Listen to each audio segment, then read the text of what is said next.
উত্তর দিনাজপুরের করজোড়ায় পশ্চিমবঙ্গ আদিবাসী কল্যাণ সমিতির ডাকে ভুয়ো এসটি সার্টিফিকেট বাতিলের দাবিতে মিছিল করেন আদিবাসীরা।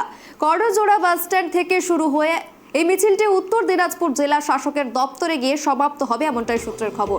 মিছিলে অংশগ্রহণকারীরা জানান, কিছু অসাধু ব্যক্তি ভুয়ো এসটি সার্টিফিকেট ব্যবহার করে সরকারি সুযোগ সুবিধা ভোগ করছেন। এতে প্রকৃত আদিবাসীদের অধিকার হরণ করা হচ্ছে। তারা দাবি করেন, জেলা প্রশাসন যেন এই ভুয়ো সার্টিফিকেট বাতিল করে প্রকৃত আদিবাসীদের সুবিধা বৃদ্ধি করে। মিছিল শেষে আদিবাসীরা জেলা শাসককে ডেপুটেশন প্রদান করবেন, এমনটাই সূত্রের খবর।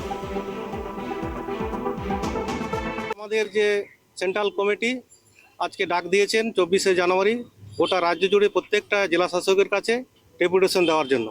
উদ্দেশ্য হচ্ছে, আমাদের পশ্চিমবাংলা আমরা দেখছি এই কয়েক বছরের মধ্যে ভুয়ো সার্টিফিকেটরা যেভাবে বেড়ে উঠেছে এবং যেভাবে সার্টিফিকেট ইস্যু করা হচ্ছে, তাতে আমরা আশঙ্কা করছি আগামী 2-4-5 বছরের মধ্যে এসটিদের আর কোনো অস্তিত্ব থাকবে না।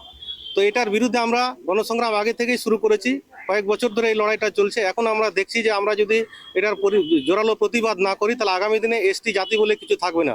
পশ্চিমবাংলায় এসটি জাতির কোনো অস্তিত্বই থাকবে না।